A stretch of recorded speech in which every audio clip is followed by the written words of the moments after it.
আজকে বানাবো কাতলা মাছের মাথা দিয়ে লাউ ঘন্ট।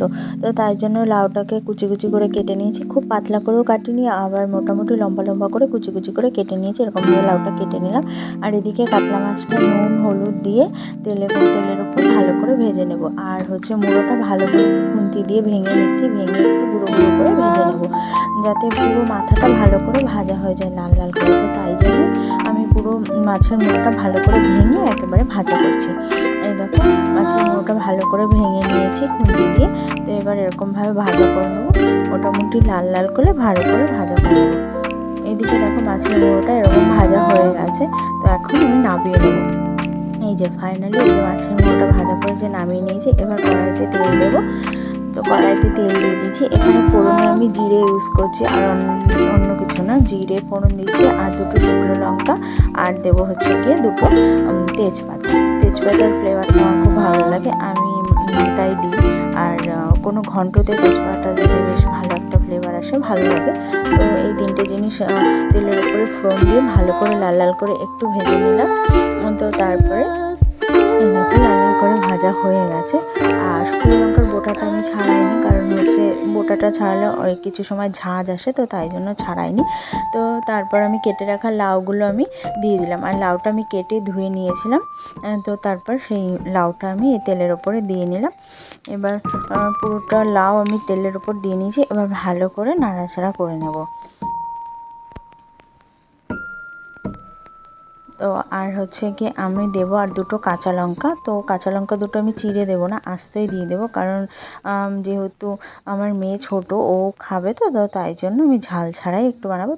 তোমরা যদি ঝাল তেমন যেরকম ভালোবাসো সেরকম লঙ্কাটা চিড়েও দিতে পারো। আর এই রান্নাটা পুরোটাই কাঁচা লঙ্কার মধ্যে হবে, তো তোমাদের স্বাদ অনুযায়ী কাঁচা লঙ্কাটা চিড়ে বেশি পরিমাণে দিতেই পারো।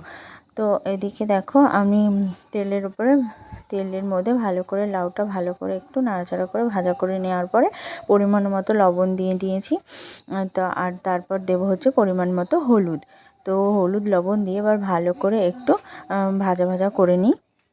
খুব বেশি ভাজবো না, জাস্ট মিক্স করে নেব আর একটু নাড়াচাড়া করে। এদিকে দেখো হলুদ লবণ দিয়ে লাউটা ভালো করে নাড়াচাড়া করে দিয়েছি। এদিকে অনেকটাই মজে এসেছে। তো আর পরিমাণ মতো অল্প পরিমাণে জল দেবো, কারণ লাউয়ের তরকারিতে জল বেশি পরিমাণ দিতে হয় না, কারণ লাউ নিজে থেকে অনেকটা জল বার হয়। তো তার জন্য অল্প পরিমাণে জল দিলাম, জাস্ট সেদ্ধ হওয়ার মতো। আর লাউ নিজে থেকে যেই জলটা বার হবে লাউয়ের থেকে, তো সেই জলে মোটামুটি লাউটা সেদ্ধ হয়ে যাবে। এবার সব কিছু দিয়ে ভালো করে ঢেকে দেবো আমি। তো এই দেখো আমি ঢেকে দিয়েছি। তো 10 মিনিট পর আমি ঢাকনা খুলে দিয়েছি। এই রকম হয়েছে, দেখো লাউটা সেদ্ধ হয়ে গেছে। তো বললাম না, পরিমাণ মতো জল দিয়েছিলাম, মাখা মাখা হয়ে গেছে, সেদ্ধ হয়ে গেছে। এবার আমি ভেজে রাখা যে কাতলা মাছের মাথাটা যে ভেজে রেখেছিলাম, সেই মাথাটা আমি দিয়ে দেবো লাউয়ের মধ্যে। এবার ভাজা মাথাটা দিয়ে দিয়েছি। এবার ভালো করে নাড়াচাড়া করে নেব। হ্যাঁ,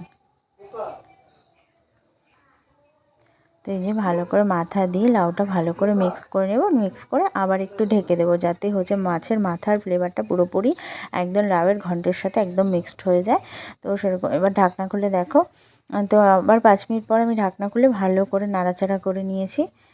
তো নাড়াচাড়া করার পরে এবার আমি পরিমাণ মতো স্বাদের জন্য অল্প একটু চিনি দিয়ে দেবো। আর চিনি দিলে সব কিছুর স্বাদটা খুব ভালোভাবে ব্যালেন্স হয়, তার জন্য একটু চিনি দিলাম। আর লাউয়ের তরকারিতে একটু মিষ্টি মিষ্টি হলে বেশ ভালো লাগে খেতে, তো তাই স্বাদ অনুযায়ী অল্প একটু করে চিনি দিয়ে দিয়েছি। আর এদিকে আমি রোস্টেড জিরে গুঁড়ো দেবো, যেটা আমি জিরেটা হালকা করে কড়াইতে শুকনো খোলায় টেলে নিয়েছি, তারপর পেস্ট করে নিয়েছি, মানে মিক্সিতে একটু। তো সেই জিরে ভাজাটা একটু দিয়ে দিলাম। তো রান্না তো প্রায় শেষের মুখে। আর এবার দেবো একটু ফ্লেভারের জন্য ধনেপাতা কুচি। আর শীতকালে তরকারিতে ধনেপাতা কুচি দিলে আলাদাই একটা ফ্লেভার, আর খেতেও ভীষণ ভালো লাগে। আর লাউ ঘন্টতে ধনেপাতা দিলে দারুণ জমে যাবে। তো এবার লাস্ট ধনেপাতা কুচিটা দিয়ে দিলাম, এরকমভাবে মাখা মাখা। তো তরকারি আমার রেডি, লাউ ঘন্ট, কাতলা মাছের মাথা দিয়ে লাউ ঘন্ট রেডি। তো চলো এবার আর একটুখানি ফুটতে দেবো জাস্ট, তারপরেই নামিয়ে নেব। তো দেখতেই পেলে যে এরকমভাবে আমি লাউ ঘন্টটা রান্না করেছি আজকে। তো চলো, হয়ে গেছে, গ্যাসটা অফ করে দিই। এবার নামিয়ে নেব লাউ ঘন্টটা। তো ফাইনালি এই যে লাউ ঘন্টটা নামিয়ে নিয়েছি। কাতলা মাছের মাথা দিয়ে লাউ ঘন্ট তোমাদের কেমন লেগেছে অবশ্যই জানিও। আর তোমরাও বাড়িতে ট্রাই করো, গরম ভাতে খুব ভালো লাগবে। টাটা বাই, ভালো লাগলে সাবস্ক্রাইব।